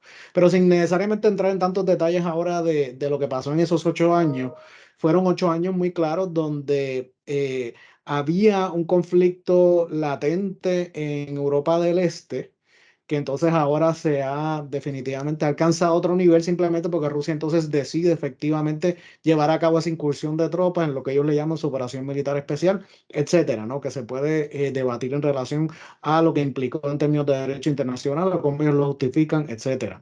Así que yo creo que hay un punto en el cual habría que ver, es cierto lo que dice el profesor, en el sentido de que no necesariamente para Estados Unidos hay una consecuencia tan directa, ¿verdad? De lo que aparentemente ahora va a ser una victoria rusa. Eso todavía está en el aire, pero ya se está empezando a ver unos comentarios en relación a la prensa occidental que hasta no hace tanto estaban insistiendo, ¿verdad? En esta derrota de Rusia, pero ahora se empieza entonces a aceptar la idea de que evidentemente pues Ucrania es posible que no pueda... ¿cuál sería la palabra, verdad? Triunfar, ¿verdad? En esta guerra, por decirlo así. Así es que yo creo que eso es un punto importante y como muy bien dice Ogel, este debate sobre el este de Europa, qué va a pasar con el este de Europa, dónde van a estar los señalamientos, que eso es lo que estamos empezando a ver poco a poco. O sea, esto es culpa tuya porque tú no hiciste esto es culpa tuya porque tú no hiciste lo otro, y entonces comienzan unas divisiones internas y por eso fue que yo mencioné con anterioridad, realmente qué va a pasar con Europa. Pero Europa tiene aquí una gran incógnita en relación a cuál va a ser su mirada. El otro día estaba viendo que creo que ya los alemanes están hablando. Nosotros no queremos tener armas nucleares, pero quizás la Unión Europea debe tener armas nucleares. ¿Entiendes? Que es decir, pues para que no digan que los alemanes tenemos armas nucleares, pues que lo tenga la Unión Europea, pero obviamente, pues ¿quién es la Unión Europea? Predominantemente Alemania, ¿no? En ese contexto. Por lo menos ha sido así hasta ahora. Así es que eso es un ejemplo, ¿verdad? De el debate sobre Europa, ¿verdad? ¿Qué va a pasar con Europa? Que yo creo que es una buena pregunta. Y no hemos mencionado el conflicto en Oriente Medio, ¿no? La situación está bastante mala y entonces esto no se está dando en un vacío. Se da y comienza a raíz realmente de unos cambios importantes que se están dando dentro de Oriente Medio y yo entiendo, ¿verdad? Esto es mi opinión, ¿no? Una fuerza muy particular de llevar a cabo un ataque dentro de la ocupación israelita de los territorios ocupados, pero pues, precisamente para volver a poner en el mapa unos debates sobre la posibilidad de un Estado palestino, que está cuesta arriba, pero que ha resurgido a raíz del conflicto, y realmente un reordenamiento de Oriente Medio. Así es que yo creo que eso es importante mencionarlo, porque hasta qué punto vemos un gran límite a la administración de Biden en poder llevar a cabo la resolución de ese conflicto, quizás porque, como muy bien dice el profesor Rodríguez Burgos, hay una mirada ideológica muy particular y muy afín también con el Estado de Israel que no permite una política quizás realista de esos cambios del balance y de seguridad en Oriente Medio. Así que yo creo que eso hay que mencionarlo. Y obviamente, hasta qué punto podría Trump llegar y venir y realmente llevar a cabo algún tipo de solución o negociar con los rusos, posiblemente, pero la mirada en Oriente Medio y su perspectiva también sobre China son un poco más, ¿cuál es la palabra? Críticas, ¿verdad? Así que eso va a ser interesante en el caso de que gane Trump, ¿verdad? Para mí me parece terrible el hecho que Estados Unidos tiene que volver a votar por las mismas dos personas ahora en 2024. Yo creo que eso es una gran tragedia realmente para Estados Unidos, pero esa es mi opinión. Adelante, Luis. Antes de pasar a Luis, quería comentarles a los presentes que si tienen comentarios o preguntas finales, pues que las compartamos a través del chat. Adelante, Luis. Sí, me gustaría comentar porque es que es un poco difícil, ¿verdad? El expresidente Trump no es una persona fácil de leer. Está en una posición difícil habría que ver todo esto, if, si sale bien de esto, if, si sale bien de aquello, if, si es el candidato finalmente, if, si gana las elecciones. Está un poco complicado. Y él es un poco impredecible, ¿no? Yo me lo imagino, si estoy en un estado de euforia, le quita los fondos a Ucrania y apoya a Trump. Porque él ha hecho expresiones así como que le gusta el estilo de Trump, como dice el profesor Logel Rodríguez. Él tiene este sentido de respeto y admiración por estas figuras fuertes. Y podría irse a esta dinámica de, pues miren, que Rusia resuelva por allá, esto no tiene que ver con nosotros, no vamos a gastar chavo en esto. Creo que él tendría, fuera del contexto de ser impredecible y esta cosa de él ser el dominante, creo que él también tiene esta mentalidad empresarial costo efectiva. ¿Qué me conviene? ¿Dónde yo tengo mayor apoyo, le saco más provecho? ¿Este conflicto Rusia-Ucrania a mí me genera algún beneficio? La respuesta es no.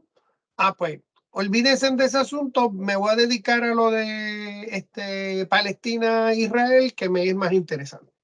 O tengo más intereses ahí involucrados particularmente. Claro, no menciona Martínez Borrás ni José Rodríguez. Creo que hay otro elemento que hay que tener en cuenta, que es el bloque militar. ¿Quiere el bloque militar salir de allí? ¿Quiere perder la entrada de dinero vendiendo armas y ganando, ¿verdad?, esta influencia? Pues yo creo que el bloque militar va a ser otro jugador con el que Trump va a tener que lidiar en ese contexto. Así que en ese sentido, para que es un poco complicado predecir si Trump gana. Yo creo que haría algún acercamiento con Putin, pero como dicen mis compañeros, se le va a hacer bastante difícil. Tienen que ganar los republicanos, Cámara y Senado, para que entonces Trump se sienta en esta libertad amplia de poder ser creativo con sus decisiones. Pero lo veo bien complicado en estas elecciones, está complicadísimo. Eso es lo que me Mira, gustaría aportar al respecto. para añadir a lo que está diciendo Luis Rodríguez rápidamente, es importante recordarse por qué Rusia llevó a cabo su operación militar especial, estoy de acuerdo o no en ella, pero una de las cosas que están planteando es un nuevo infraestructura, llamémosle, ¿no?, de seguridad para Europa en ese contexto. Entonces, el planteamiento que estaban haciendo antes de la operación militar, yo creo que está ahora más vigente todavía, ¿no? Y es precisamente por el colapso de todos los acuerdos de armamento estratégico, etcétera, y que eso lo estamos viendo a nivel sistémico, ¿verdad? Por decirlo así, que toda esa andamiaje que se había construido durante la Guerra Fría se ha ido de alguna manera desmantelando. Hay unos debates que si es culpa de Estados Unidos, que si es culpa de Rusia. Yo creo que eso lo podemos seguir discutiendo luego. Pero nada, lo menciono porque me parece que es importante, dado los comentarios de Luis H. Rodríguez, mencionar eso también. Así que esa va a ser finalmente, independientemente de lo que pase con Ucrania, esa va a ser entonces una de las insistencias de Rusia en ese contexto. Y a lo mejor ahí pudiese darse lo que dice Rodríguez Burgos, ¿no? En ese sentido, quizás aunque se ve difícil, pero que de alguna manera bajen las tensiones con Rusia y se establezca un nuevo orden, digamos, en Europa, en el este de Europa, que de alguna manera garantice la seguridad de Rusia, pero a la misma vez también de alguna manera garantice la seguridad a Europa en general, ¿verdad? Europa occidental y Europa oriental. Y quizás la mejor manera es hacerlo a través de un balance de poder, ¿verdad? Que es lo que alegaría en ese contexto muchos realistas y no realistas, pero sin duda se va a tener que llegar a un acuerdo en ese contexto. Una pregunta para Martínez. Veo una pregunta de Giancarlo Navarro en el meeting chat, pero tú que estás más familiarizado con esta plataforma, ¿hay otra sección de preguntas y respuestas además del chat? Arriba dice Q&A, exacto. Ahí hay dos preguntas del compañero Gerardo Rosado. Las hago si quieres, para que las Sí, pues conteste adelante. el compañero Y Rodríguez Burgos y Luis H. Rodríguez. Ok. El compañero Gerardo Rosado, ¿verdad? Que gracias, Gerardo. Gerardo ha sido un importantísimo, ¿verdad? Como estudiante en la maestría, y él ayudó a organizar ahora la Asociación de Estudiantes de Relaciones Internacionales y Diplomacia, que ya está oficialmente con su con su directiva. Saludo a José Santos y a los demás que son parte de la directiva, Socorro, Francisco, etcétera, que yo creo que es importante porque se van a hacer muchas cosas importantes con esa asociación. Nada, voy a leer las dos preguntas de Gerardo. Buenas noches. Dos preguntas. Dice, de haber tenido la oportunidad de investigar, quisiera preguntar sobre la cooperación y desarrollo ultraespacial entre China y Rusia en la respuesta de NASA de Estados Unidos. Y número dos, dice, piensa que India pudiera ser un nuevo actor emergente que causaría inestabilidad en los BRICS o frente a la China. Muchas gracias. Ok, a la segunda primero. India a largo plazo va a ser una potencia mundial. India este año sobrepasó a China en términos de población, pero en términos de crecimiento económico todavía no se compara. En términos de gasto militar en armas convencionales no se compara. Así que India va a tener que a largo plazo desarrollar, ¿verdad? No solamente su economía, pero también desarrollar sus capacidades militares. Ojo, India hace un año, creo que fueron 1 o 2 años, construyó su primer portaaviones nativo. Eso quiere decir que China entiende, como los teóricos navales como Mahan, entiende que el que controla el mar, controla el poder. Así que vamos a ver a China expandiendo su poderío naval al corto plazo para tratar de dominar el océano Índico, el océano Indio. Y vamos a ver a India persiguiendo una política de balanceo con China. Me explico. El problema que tiene India es estratégico, que tiene dos enemigos mortales: Pakistán y China, en cuales tienen dos disputas considerables territoriales. Segundo, India no le conviene esta amistad sino rusa, porque recuerden que Rusia tiene una estrecha amistad con India, particularmente durante los años 60, 70, fue la Unión Soviética que apoyó a India en relación a su conflicto con Pakistán. Así que India va a corto plazo tratar de mantener buenas relaciones con Rusia y va a tratar de también buscar una forma de alejar a Rusia de China. Así que sí, pudiera ser un nuevo actor, pero a largo plazo. No tiene tiene las características para hacerlo. Tiene población, considerable población, tiene recursos, pero hay unos problemas considerables domésticos que tienen que trabajar. El primero es que en algo la economía de India se ha aguantado un poquito durante el tiempo del primer ministro Modi. Recuérdense que es un nacionalista bien grande, así que es alguien que tiene muchos aspectos de autoritarismo. Así que se ha puesto en cuestionamiento si India sigue siendo la democracia más grande en términos de población en el mundo. Así que esos problemas domésticos, económicos y sociales, problemas políticos, y entonces el contexto geopolítico que vive India va a limitar al corto plazo, ¿verdad?, que pueda ser una potencia, pero la trayectoria me parece que es incuestionable que lo va a hacer. Cuando probablemente yo no esté vivo para eso, ¿verdad? Si la trayectoria sigue la misma que ha seguido estos pasados años. Ahora, sobre tu primera pregunta, sí, pero no, te explico. Muchos de los avances que ha hecho la República Popular de China durante los años 50, 60 y consiguientes están atados en muchas de las ayudas especializadas que le brindó la Unión Soviética, que pidió Mao cuando Mao visitó a Moscú, ¿verdad? Esa es la primera visita famosa que Mao va a Moscú. ¿Y qué quiero decir con eso? Es que los rusos, que en este sentido están bien adelante a China en términos de la carrera espacial, ya no tengo que dar contexto porque es así. Rusia es bien cuidadosa en soltar su tecnología, ¿verdad?, su propiedad intelectual tecnológica. Así que podemos ver un tipo de cooperación y desarrollo pero va a ser una cooperación y desarrollo con sospecha, ¿verdad? Porque los rusos, durante toda su historia en que han apoyado a la República Popular de China, no han soltado mucha tecnología. Y recuérdense que los rusos se rehusaron a ayudar a la República Popular de China en su programa nuclear. El programa nuclear de la República Popular de China es doméstico, básicamente completo. Así que eso apunta que esa cooperación va a ser, ¿verdad? Con su límite. ¿Dónde podemos ver mucha cooperación? Yo creo que en el comercio marítimo. Rusia está buscando desarrollar una nueva ruta marítima a través del Ártico. Y yo entiendo por qué para China eso le conviene.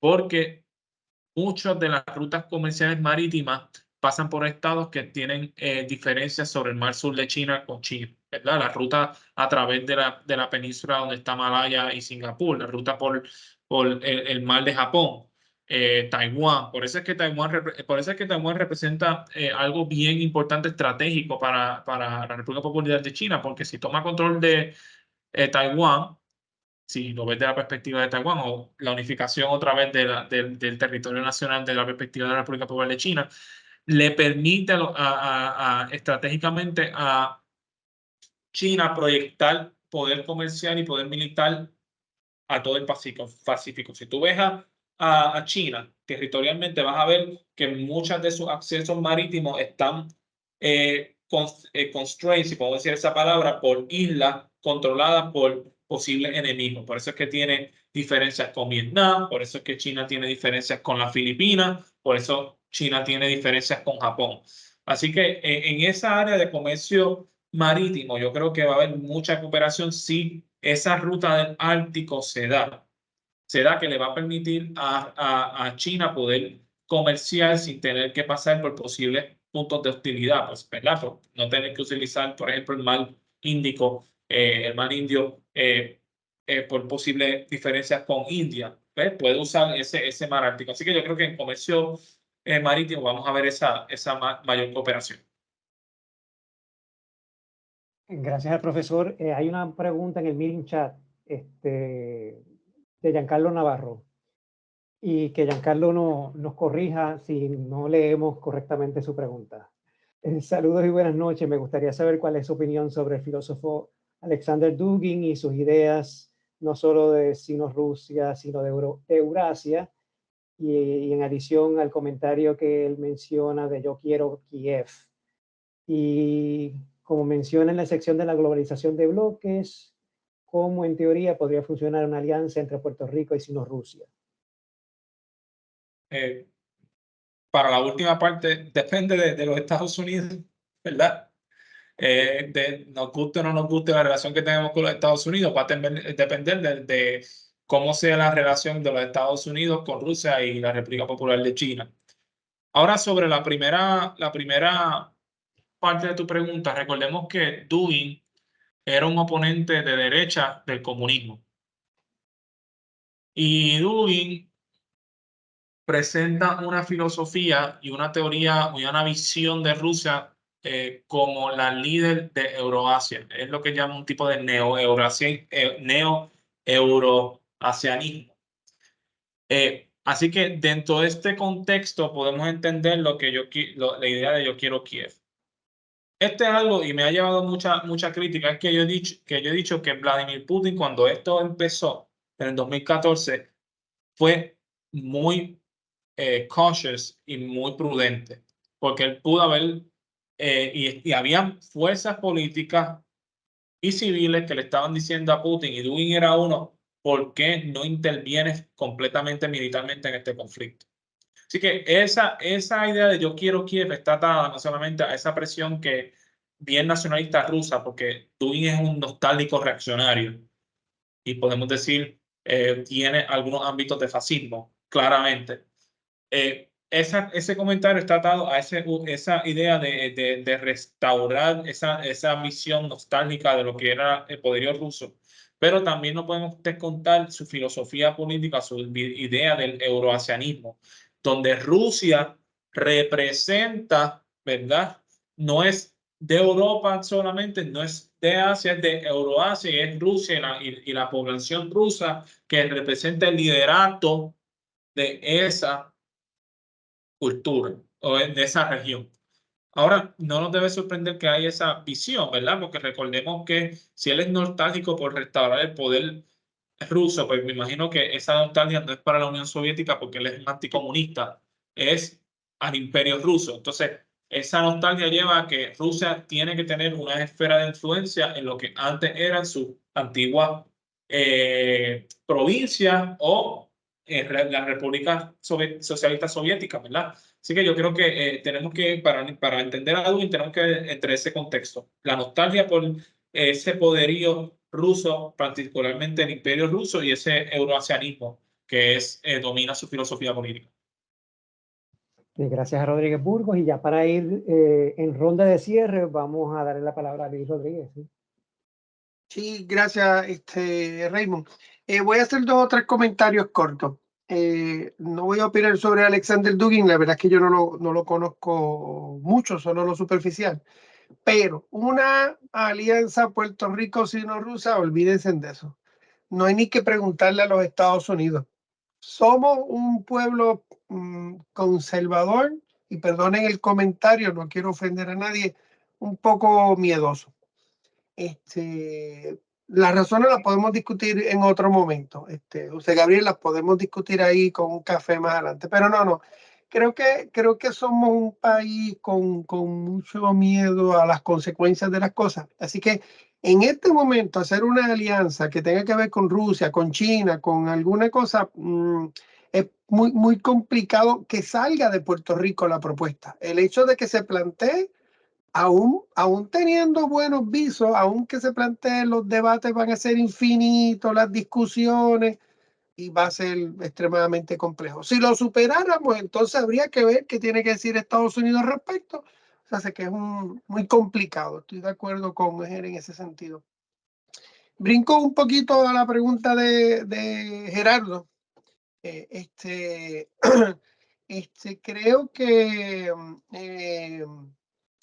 que China, perdón, la India no está listo todavía. Yo me voy a tirar un poquito más,